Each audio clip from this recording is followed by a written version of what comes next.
So welcome back to our Investor 101 series. We're kind of going through every step of investing. We've talked about why investing in the first place.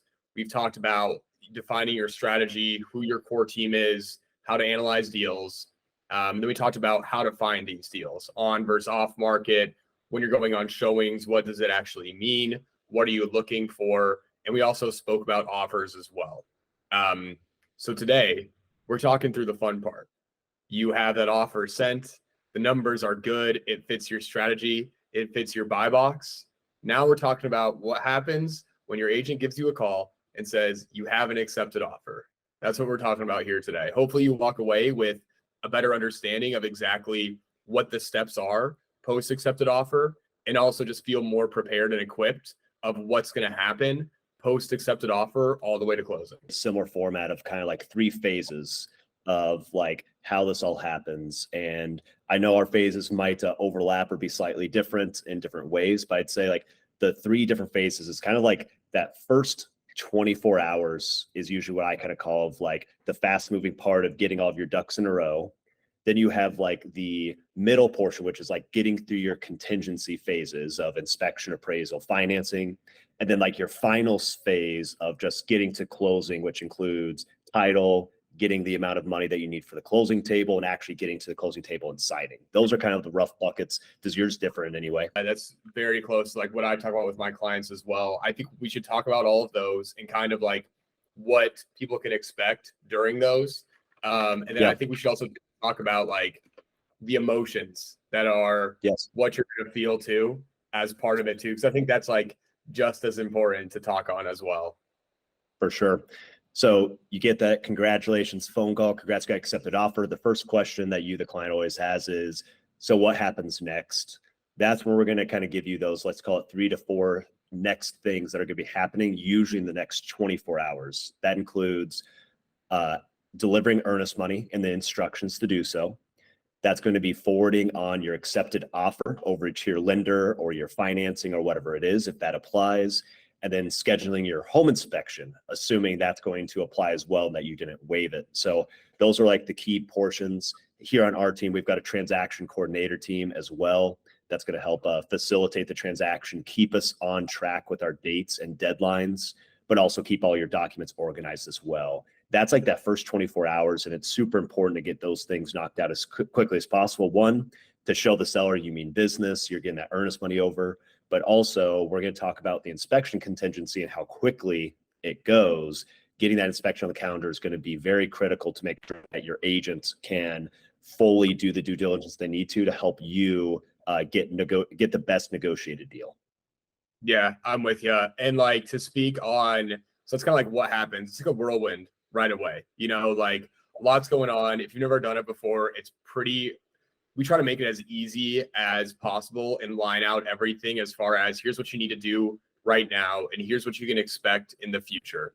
And for the sake of this, let's just pretend it's an accepted offer with an inspection, with an appraisal, and with financing as well too, just so we can kind of talk through all 3 of them.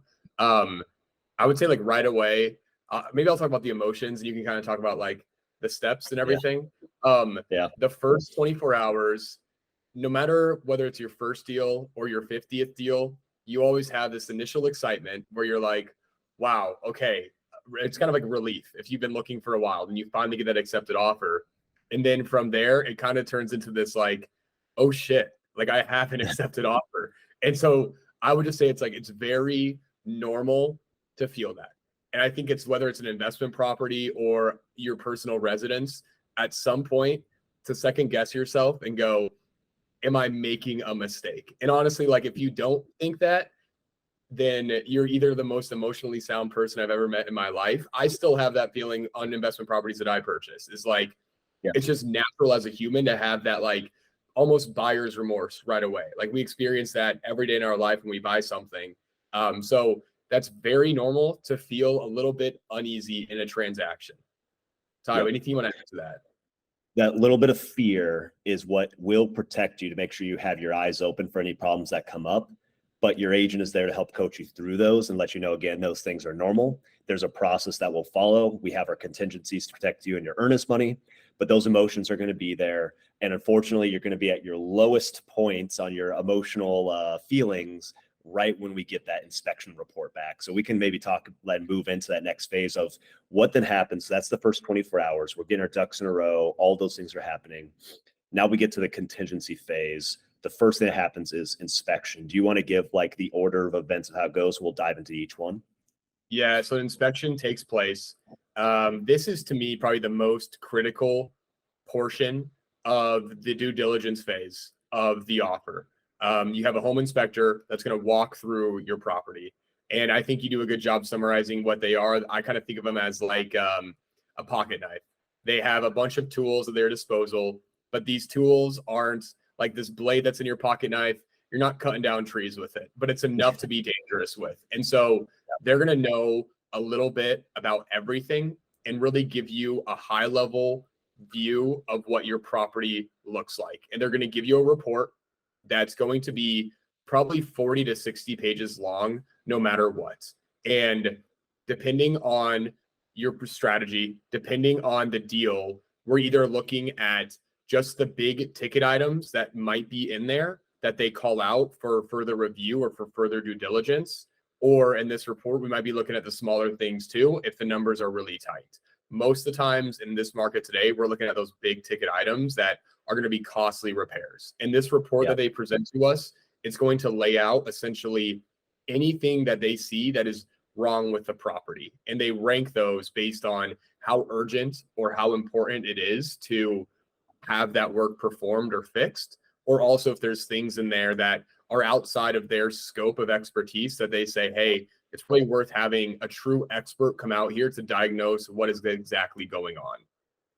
Yep. And that kind of like order is defects, safety defects, which are the negotiable parts of a deal here in the state of Wisconsin as a part of the contract.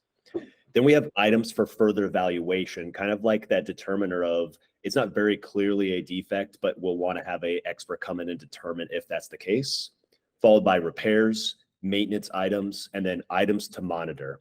An item to monitor might be, hey, we checked the furnace. There's no actual obvious items for repair or anything like that, but it's 25 years old and might be at the end of its design life. So they'll bucket into a summary and you'll have pictures that kind of support this report for us to go and do that next step of due diligence. Good. Yeah. And then let me talk about like the emotions of when you get this inspection report, because we do this for a living. We have a good sense of what a clean inspection report is versus not. And there might be 10 defects on an inspection report, and we would consider that a clean inspection. Or it might be there's only one defect, but it's a really bad defect, and we consider it a horrible inspection. So the length of the report does not always equate to the property condition. It's what's in that report. If they call out GFCI outlets, that's a $40 fix or a $10 fix if you can do it yourself. What we're really trying to do with this is sift through all of these items on here to identify what on this is truly going to be a deal breaker. And that's the same goes for single family or for multifamily, whatever it is. It's like, that's what we're trying to identify, or what are those ones that's going to be very expensive or repairs that need to be done right away that are going to add up if all of them get addressed, if they're super urgent, and then doing the proper due diligence to investigate those further. Perfect. And usually what we'll do is like, if we go through that showing, we've already talked about, that's like your first like soft inspection with your agent to see, is there anything that we expect that might come up during this inspection? If we have any like clues that something might come up, we might already have somebody lined up like a structural engineer. We might already have a HVAC person lined up right after inspection, because this inspection timeframe we have from the date you get it accepted may only be 7, 10, 15 days long, usually a little bit closer to 10 days. Like, we are moving quick. You're not always going to be able to get that contractor super fast, especially some of these more niche trades for the due diligence. So sometimes we're already proactively knowing and predicting what might come up. But now we've got the report and we've reviewed it with you. We've prioritized what are the bigger things. What do we think are going to be bigger buckets that are going to be more easily negotiated for and get like those dollar amounts figured out, usually by having these contractors come out and both determining, are they a problem, but what is the dollar amount associated with that, as we start to say, we're going to be negotiating for one of three things: price reduction, closing cost credits, or actually having these items repaired. And there's some other things you can negotiate as well. It's really an open book, but those are your three main things that you can negotiate for and what our goal is. Good. Yeah. And so like that 10-day period or whatever that time length is, that's the time that we have to have that inspection performed, do any follow-up due diligence we need, which typically is getting scope of works and quotes from contractors, to then go back to the listing agent or the seller and say, here's what we found that needs to be repaired that we're concerned with. And typically when I work with buyers, I'll say, here's everything in this. We need to now understand for you, like we got the good idea, scope of what's going on. First off, does this still make sense? Second off, at like what price or what repairs or what credits to you does this make sense? And that's typically how we understand what we then ask for to the seller to then hopefully find some remediation, whether it's fixes, credits, price reduction, that makes sense for both parties to still continue with the transaction. And a good framework to follow that we like to use on our team, and not always on the client side, but of like how we'll guide the conversation, is our wish, our want, and our walk numbers in this. So the wish is, if we could get this, we don't think they're going to. If we could get this, that would be amazing in the negotiations. We want this, and we want to be as close to that want number during the negotiations of price or credits or repairs. And the walk number is like, this just really doesn't make sense anymore. If we don't at least get to this number, the math no longer makes sense. And what that helps us establish with is the seller already has an anchor in the negotiation of they want to do nothing. They want to give nothing. They want to change nothing.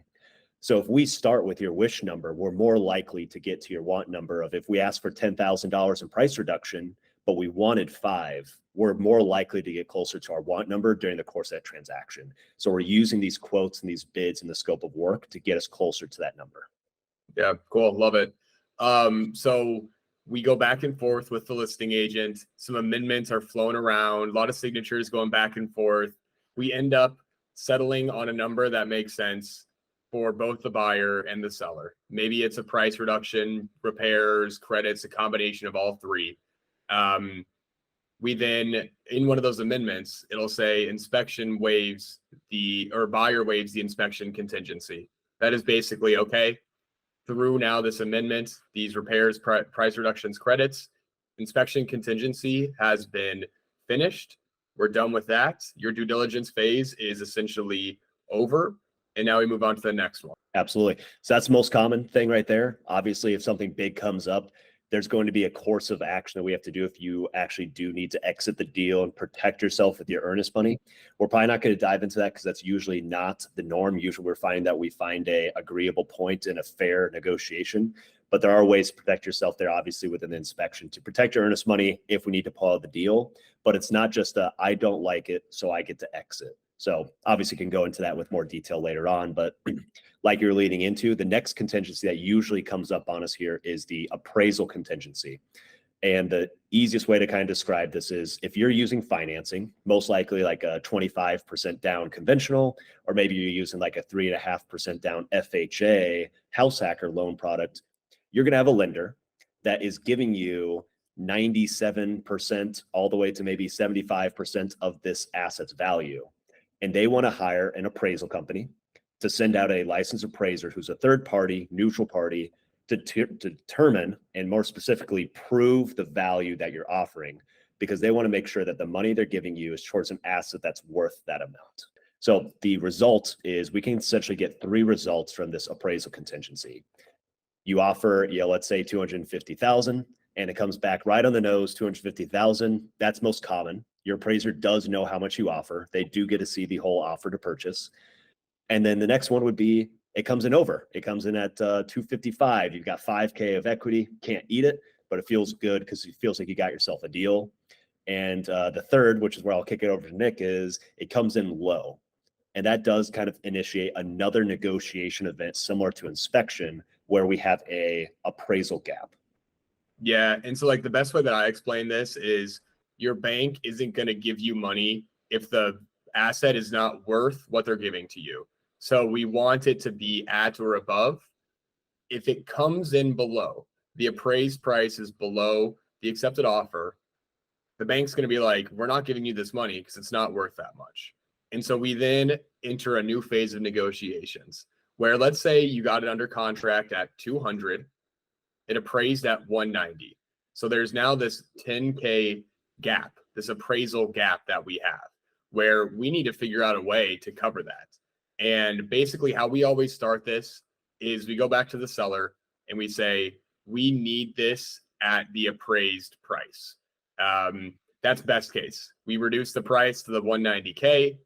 Yep. It's a little bit less than what you were planning on spending. You get a decent deal. I mean, it's at appraised value, but typically that's a good thing when that happens because it's less than you were already budgeting to spend at this point. And usually lowering that mortgage amount, you probably have decreased for every $10,000, your monthly payment goes down by about $50 to $60. So you just added more cash flow per door. Yep. Option two is typically, or this sometimes happens where they say, okay, seller, we see the appraised reports. We're not going to reduce the price to 10K. And what we'll do, maybe we'll split that difference. Maybe we'll reduce it by 5. And you need to bring that 5K as cash to closing to cover that difference. Or they might say, we're not reducing it at all. If you still want it, you need to bring the 10K as cash to close. Typically though, as a buyer, you have a lot of leverage depending on your price point with this. If you're looking at a property that's 250K plus that didn't appraise, meaning the appraised value came in less than the accepted offer, if they don't move forward with a price reduction or there's no meeting in the middle of buyer and seller, and they go back to market, they now have to limit it to just cash offers that don't have to have an appraisal contingency or get an offer at that price with financing. So it kind of, their hands kind of become a bit tied as a seller with a low appraisal report. And depending on how many offers maybe there were, if you're in competition, maybe there are other people who are willing to cover up to a $10,000 gap. So you have to understand the circumstance you're in from what competition you're in. If it was just you and the seller, you're the only offer, you'll have considerably more leverage in this case. So yeah, it's definitely always important to evaluate what's our leverage and what's the risk that the seller has if it goes back to the market, because there is definitely a stigma with a listing going back onto the market at day 10, day 15, because everyone's going to be wondering, is it inspection? Is it appraisal? What happened that made that this essentially deal came back on the market? And usually if you had an accepted offer in the first few days or first week on the market, it's very likely that now it's coming back on market. They will not get that frenzy of activity and multiple offers the second time it comes on market. So they're going to be encouraged to work with you. Yep. Love it. And then the final one is the financing contingency. This is basically between you as the buyer and your lender, making sure that you're getting them the documents that they need, that appraisal report comes back good, and then getting your loan underwrote, which is basically the final loan commitment that the bank has said, yes, we are going to deliver this loan. Your pre-approval is kind of like a high-level view of, based on what we know, we should be good. But then that loan underwriting is the final due diligence deep dive into your personal finances to make sure that you can afford this mortgage. Yeah. And the number one thing, I always say that financing commitment or the loan commitment should be the easiest contingency, because if you didn't change your financial situation from when you're pre-approved, and as long as you went with a lender who actually does their due diligence before issuing you that pre-approval, if you didn't change your income, the assets you have, meaning like your down payment, your credit score, or essentially your employment status, you should be good to go if you didn't change your financial situation, barring that you've got a good appraisal. So like, as long as I didn't like go rack up my credit card debt or get a fancy new Porsche or something like that, and I didn't tell my lender, we should be all in the clear. Just don't do any of those financial no-nos during the transaction, leading up to the transaction or the accepted offer after you get that pre-approval. Keep your lender up to date with what's going on. Yeah, cool. So those are the big three contingencies. If you've gotten to this point, the offer is closing is going to happen, right? Like, so what's next after you get through all of these phases? What would you say this like final stage is? Yeah, so we just covered like the three key contingencies, but technically there is like one of this fourth one in here that's pretty important, which is like title. So this whole time, your agent is quarterbacking the transaction. They're their point person. They maybe helped you find your lender. They maybe connected you with the lender who got the title company. Title company is kind of behind the scenes, doing the desk work, making sure that when you close on the property, there should be no liens or encumbrances with the exception of your own financing. It should be free and clear, except for the mortgage that you get on the property. So that's all happening. But then more of that is ramping up towards the end, and they're doing that final level of due diligence. They're probably setting up the closing time. They're making sure that all of your documents are in order and just doing a final like check to make sure the property's good to go. So that's kind of the fourth contingency, because if there's something going on with a huge lien or a contractor or whatever else, you're going to find out about that during this title research phase. And if it gets missed, there are insurance policies that cover you as well during this stage. Otherwise, we're just kind of like waiting to get to the finish line. The other key thing that most people are familiar with is the final walkthrough, which happens typically within 3 days prior to closing, which is a great opportunity for you here in the investment spaces to make sure the building's still standing. There's no change in the property condition or anything like that. In this case, if you're a house hacker, you want to make sure that if there's somebody who's supposed to be moving out for you to move in, that it's going to be possible for you to move in. And then if during the inspection negotiation phase, if we requested anything to be repaired and that was agreed to, at this point, that should be done. It should be done in a workmanlike manner or by the terms of the amendment that we signed by a licensed professional potentially or a specific contractor. And lien waivers, again, with the title thing, as well as paid invoices should be getting received at this point in time. So we know we're all buttoned up for 2 days from now when we sit down and start signing all of our paperwork at the closing table. And the last little piece that's kind of happening here as well is the lender is working with your title company to figure out what is your cash to close, which is a combination of what's your remaining down payment amount, knowing you've already submitted earnest money, as well as your closing costs, which include your lender fees, the closing fees, the title fees, all of those different things could be wrapped up within this, as well as funding your taxes and your insurance escrow accounts if your lender is requiring you to keep a reserve for those monies. Yeah. Anything you want to add in this like hodgepodge of things that are coming together here at the final stretch, Nick? I would say like the big thing to understand with title, they're highly regulated, highly monitored. They're basically making sure that that property is free and clear to be transferred to you.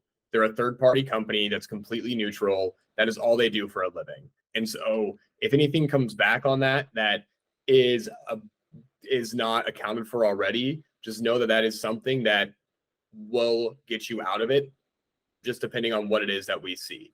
So that's like something good to understand too. Wisconsin is not. Go ahead. Yeah. And they look at little things as little as like an outstanding water bill, which could be $50, $100. Like they will find every little dollar amount that they can that gets registered as something that's owed. Yep. So I think that's kind of like the process from accepted offer to closing. Closing, obviously, you just bring your ID if you're using a mortgage. A lot of documents to sign. It's not the most exciting moment because it is just a lot of paperwork. You get your keys. And then I guess the other thing I'd say is if you're an out-of-state investor, most likely you'll have a mobile notary come to your home or to an office or something like that. Don't feel like you're going to have to fly in here just to sign some paperwork. Unfortunately, a lot of time it can't be done digitally. We do need wet signatures, but we can find some that's convenient for you even if you're not here local. So that wraps up those like 3 stages of accepted offer, that first 24 hours, our contingency or our due diligence phase, as you like to call it, and then that essentially closing time frame or title, lenders, and everybody wrapping up their process. You don't want to forget stage 4, which is your agent is still going to be here after you close. We don't disappear into the wind. We're here to make sure you get connected with the right property manager, to make sure you've got contractors, even though your property manager should have those as well. And if you just need like any general information about leasing, conversations with tenants, how do I make my listing? Like I have this issue where they're giving me a little bit of a pain in the side. What should I do? we're here to be your advisors. You're not like a past client of ours. You're a client for life, and we want to take care of you. So I think that's super important too. Yeah, love it, man. So Good. So I think that's all we wanted to talk about today, right? that's all we got. I'm sure the next one we'll probably talk about is managing your property after you actually got it all locked in, and some of the things that you can do, and who are some of the additional members of your team that you want to make sure are rocking and rolling to make sure you bought a good deal, but the deal is made on the way that you execute. We can find you the best deal in the world, but if you leave it vacant for 3 months, it's not going to be a good deal. So we'll talk about that next time. Cool. Love it.